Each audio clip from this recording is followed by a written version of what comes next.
I am heavy weapons guy, and this is my weapon. This video is sponsored by Bamboo Lab. More on that later. The minigun's gotta be one of the coolest, most recognizable gun in all movies and games out there. And this is due to the overwhelming amount of firepower that this military-grade weapon system can put out. When I first saw the movie Predator, when Mac grabs the minigun and then proceeds to level an entire jungle with it, that's when I fell in love with the minigun.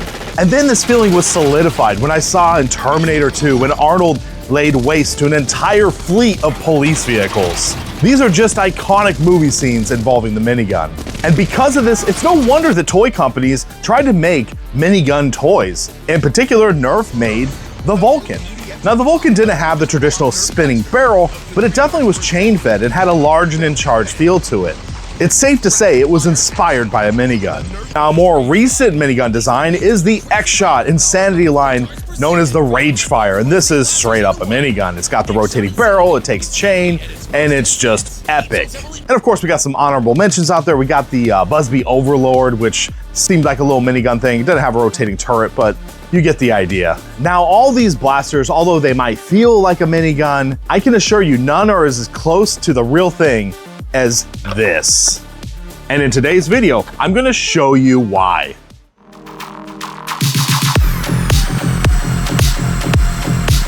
Now, to really understand what I'm talking about, we have to first understand how a minigun works. And for that, let's take a look at the M134. This is a 6 rotating barrel chain-fed gun that shoots 7.62 by 51mm rounds. Now, the barrels rotate to help with cooling, which allows for this thing to shoot a lot faster, making it fire much faster than standard issued military rifles. Now, this was created for suppressive fire, essentially, or to just delete a target. Now, to rotate the barrels, it actually takes some type of electrical power to run a motor or even pneumatic power. This means the miniguns are usually bulky and very heavy and typically are mounted onto vehicles. And that's why the idea of an actual super soldier holding a minigun is just, how else can I say it, badass. With all that said, I'm very excited to announce this blaster right here. This is the Moab.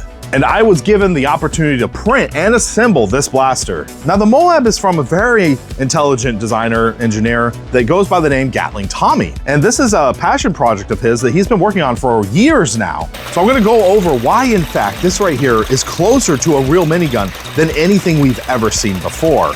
This is primarily due to the fact that many of these mechanical features of this blaster are in line with an actual minigun. Starting with the barrels. Now, although these are not traditional barrels, if you want to get technical, the barrel is actually the casing, but it does have 6 barrels. And so what it is it's actually 6 different blasters in there that rotate and use a sliding mechanism, much like similar to how an actual minigun works, to fire each barrel at a time.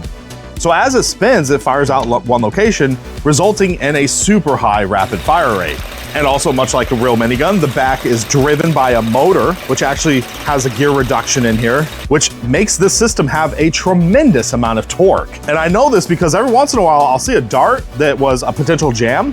It don't care. It just cuts that dart in half and spits it through the system. Now, it doesn't stop there. The Moab is actually able to feed in a chain and it has a built-in delinker, so it spews out chains and casings all over the floor. And that's what gives this iconic look and feel of an actual minigun, is just the sheer volume of mess this thing leaves.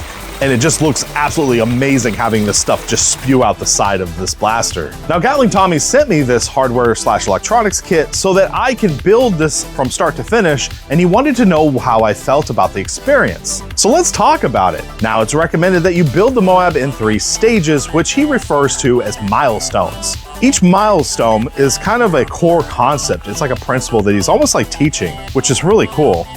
And then you get up to the 3rd one, which is the one I built. I actually skipped milestone 1 and 2 and just went to 3 because I wanted the big backpack, crazy long barrel Moab, of course. But there's something to be said about this style of building a blaster. I see this being very beneficial for someone that's wanting to learn mechanical engineering as he shows a lot of cool things such as mechanical advantage, stored energy, mechanical sequence of operation, and a ton of other things. I could see the Moab being a project with maybe a young engineer that wants to learn some of these fundamental concepts, or just an overall enthusiast. Now, Tommy does the build guide primarily through video form, and overall, I'd have to say it's not too confusing. There were a few audio issues where I had to turn the audio up because it went really low.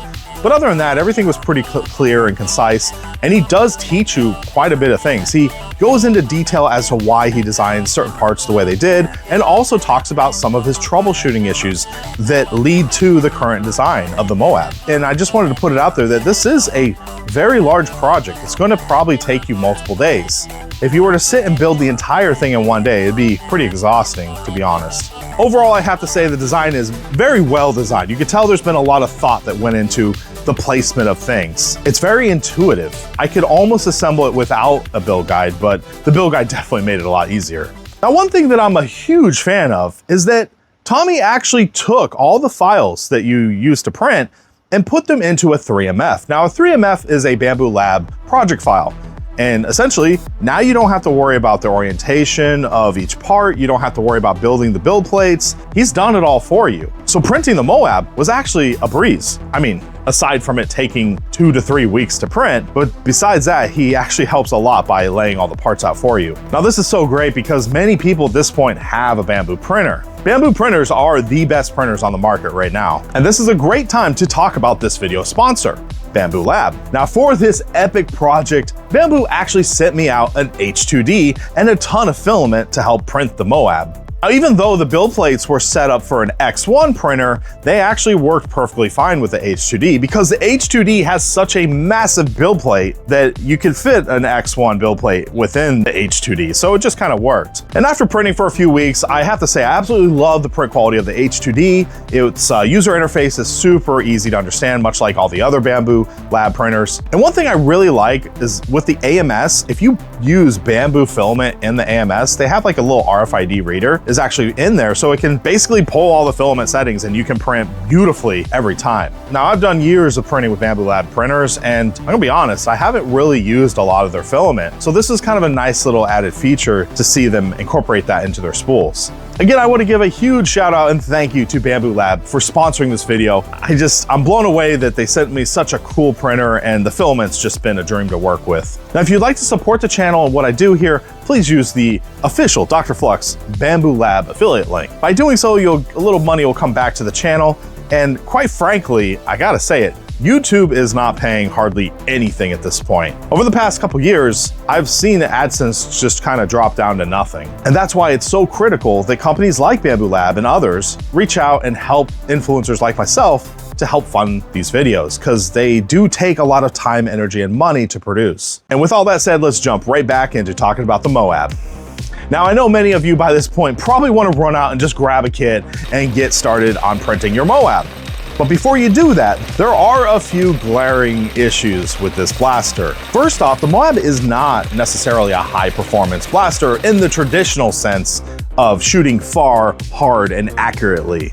It's high performance in the fact that it can hold 500 rounds, fire those 500 rounds 50 darts per second, so you can empty a backpack of 500 rounds in a matter of seconds. But those high performance features aren't necessarily something that we like to see or use in the Nerf hobby. Yes, high fire rates are cool and all, but me personally, my gameplay type, when I'm actually in a game I'm trying to do good at, I use semi-auto. Like, I'm not gonna fire, a ton of darts at a target. You're gonna conserve ammo. A lot of games are not set up for spraying, hundreds of rounds down the battlefield. Secondly is the space in which you engage targets. They're usually about 30 to even 50 feet. And so if you can't basically close that gap, you're just a sitting duck. Now, I had a very difficult time chronographing the Moab, but just from my overall experience with blasting, I'd have to say this thing is sitting anywhere from 80 up to, I can't see it going over 100 FPS, which isn't bad. I mean, this is kind of upper standard elite performance, but in this day and age, we typically like to see things shooting around 120, 130, 150 FPS, and then a lot of the competitive stuff is shooting around 200 FPS. So you can see where the Moab doesn't really fit into any of this playstyle. In fact, the Moab is pretty much only engaging targets at maybe 25 to 30 feet. I mean, don't get me wrong, you're gonna absolutely delete any targets within that threshold, but anything outside of it is gonna be a huge threat to you. Now, the final glaring feature about the Moab is the stuff it puts everywhere. And quite frankly, there's gonna be a lot of clubs, events, and just Nerf wars and battles that are probably not even gonna let you bring a Moab unless you got a catch bag on it or something. Typically, when we do these Nerf events, we all chip in and we all help each other pick up darts. Now adding, you know, a delinker chain and a shell along with the dart, every shot is basically your 3 things instead of 1, and you're shooting 10 times faster than most people. Most people use semi-auto, and if they do full auto, it's very sparingly. And just an honorable mention, which affects some players, it just depends on playstyle, is you can't really run with a Moab. I would not feel comfortable running with it. And all the gameplay that I have been a part of, all the games I've been in, there's some degree of running or sprinting or jogging or something involved in all games. It's not really a stagnant game. Typically, the way games are set up is you can't really just spawn and just take shots across the battlefield. You usually have to go and close the gap somewhere. So now the real question is, who exactly is the Moab for?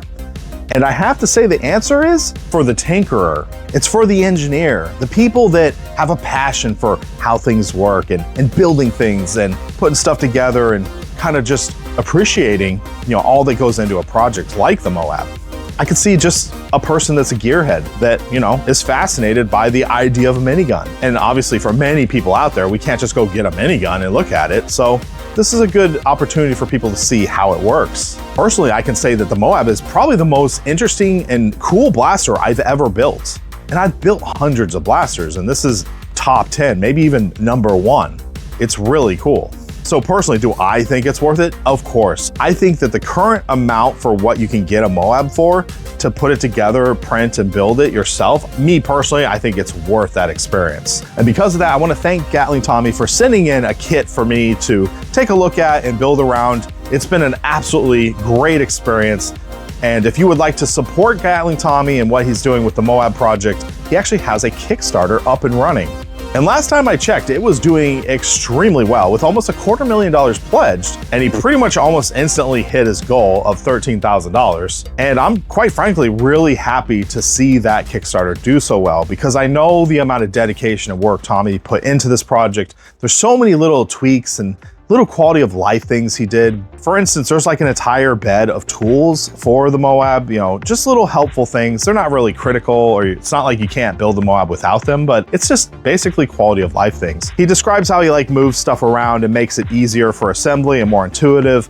And you can really tell how he's put countless hours, and he really has put his heart and soul into this project. So I'm really happy to see it do well. Now, if you made it this far in the video, I want to give you a special thanks, and drop down in the comment section what you think about the Moab. Is it worth it? Is it something you'd like to try to build? And also ask me any questions you might have. As always, I'm DrFlux. I want to thank you for watching. Be safe and happy foam flinging.